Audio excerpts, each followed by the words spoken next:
She came to his door with a smile, clipboard in hand. But what followed wasn't neighborly concern. It was a calculated attack. In a single phone call, she summoned authority to a place he had called home for generations, questioning his right to exist on his own land. Every step forward felt like walking into a trap designed to strip away his family's legacy. What would you do if someone tried to erase everything your family built, simply because of who you are? This isn't just a property dispute. It's a story about justice, prejudice, and the fight to reclaim what's yours. But what he discovered next would turn the tables in a way no one saw coming. He had spent his whole life building something that was never just property. It was legacy, pride, and family. Every sunrise on the ranch brought the smell of fresh hay, the low calls of cattle, and the quiet strength of generations before him. His days were long, honest, and predictable, filled with work that mattered, neighbors who relied on him, and a community that trusted him. Life felt steady, like the creek running to the land, unchanging, reliable, safe, but safety is fragile. The first hint of trouble came in small, subtle ways, complaints, glances, whispers from newcomers who didn't understand the history etched into every fence post, every tree, every stone. And then the letters started arriving, threats masked as regulations, accusations disguised as concern. He thought it was a nuisance, something temporary. But the storm brewing on the horizon would test everything he believed about justice, loyalty, and what it really means to fight for your own. What he didn't know was that the fight wasn't just for his land. It was for his very right to exist in a place he called home all his life. And the moment it escalated, there would be no turning back. It started subtly at first, small, calculated moves meant to unsettle him. Letters left at the gate, violations pinned to his barn doors, whispers among neighbors questioning his right to maintain the land his family had worked for decades. At first, he brushed it off. This was his home, his heritage. No paper or rumor could change that. But then she appeared.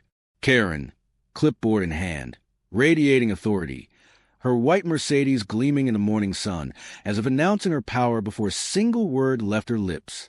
She stepped onto the property, calling the cops on him for trespassing, a man standing on his own land. His grandfather's name was on every deed, every tax record. Yet here was someone daring to rewrite history with a phone call and a smirk. The sheriff's sirens echoed through the valley, amplifying the sense of dread. His heart pounded, not out of fear for himself, but for what this harassment threatened, the legacy of 3 generations.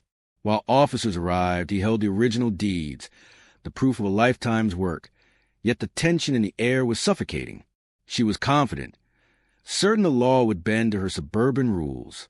But what she didn't know was that every move she made would become a piece of the evidence that would ultimately undo her.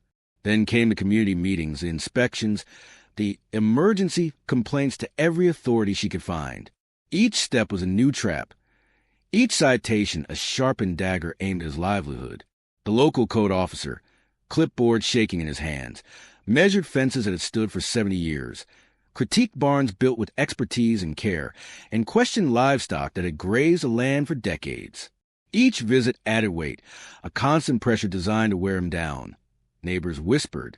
Some were afraid to get involved, fearing the same scrutiny, the same harassment. Others, however, quietly supported him, bringing coffee, documenting incidents, and forming a subtle, steadfast line of defense. Yet the isolation felt real when a stranger accused you of being a threat in your own backyard, when your reputation was twisted with each false report, and when every legal notice threatened not just property, but dignity. It escalated further. Social media became her battleground. Edited footage, fabricated posts, and whispers of danger spread to the neighborhood like wildfire. Even the most familiar faces began questioning him, not because he had changed, but because the system was being manipulated against him. The more he resisted, the louder the attacks became, each designed to provoke a misstep. A single wrong move could appear violent, unlawful, or threatening, and she counted on that. Through it all, he stayed meticulous, documenting every interaction, preserving every piece of evidence, and keeping his movements legal and above reproach. Every photo, every recorded timestamp, every certified letter became part of a meticulous record. And yet, each day brought new anxiety, the weight of injustice pressing down heavier than the Texas sun. But the turning point came when he discovered a hidden detail, an overlooked deed, a misfiled survey, a piece of history that could unravel her entire campaign. The knowledge of it was electric, a secret weapon in the making. He understood one thing clearly. This fight wasn't just about defending property anymore. It was about exposing the very prejudice and power abuse she relied upon to intimidate. And as he prepared to use that revelation, he knew the confrontation that would follow wouldn't just test his resolve. It would demand justice in the most public way imaginable. The courtroom was packed, every seat taken. Cameras trained on him like spotlights, exposing every heartbeat. Karen arrived late, radiating overconfidence, flanked by her lawyers and a few board members who still clung to her authority. She believed this would be her final victory, a stage to humiliate him, to show that the rules of her world applied, even here on his land. As Nolan McCarthy stepped forward, laying out decades of deeds, surveys, and tax records, the air grew electric. The original 1952 Stone Creek deed, mineral rights intact, continuous tax payments, surveys proving the HOA had built on property they didn't own. Every document slammed down like a gavel of truth. Karen's confident smile faltered as each piece of evidence punctured the carefully constructed narrative she'd spun. She tried to interrupt, her voice rising, desperate to reclaim control. "This is outrageous. You can't." But the commissioner's gavel silenced her. Every claim she'd made, every threat she'd leveled, now stood exposed as baseless, built on assumptions, fear, and prejudice. The room shifted, whispers turning to murmurs, eyes turning toward the truth laid bare. And then the final blow. The county records showing the 25 acres her HOA had occupied were never legally transferred. Every structure she'd boasted about, every sidewalk, every stone pillar, sat squarely on land that belonged to his family. Gasps echoed through the room. Karen's panic became palpable. Her fingers gripped the podium. Her voice shook as she tried to argue, but the evidence was overwhelming, unassailable, absolute. In that moment, he felt the weight of 3 generations lift. Years of intimidation, harassment, and fear of losing his family legacy. Suddenly clarity. Justice wasn't abstract anymore. It was tangible, unfolding in real time. The crowd sensed it too. The people who had doubted, whispered, or feared her power now watched as the truth crushed it all. Karen's last desperate words fell flat, a shrill echo against the undeniable facts. Silence blanketed the room, thick and suffocating for her, liberating for him. This was a turning point. The harassment, the false accusations, the social media campaigns, they all led here, and here they ended. And as the commissioner prepared to announce the ruling, he realized something profound.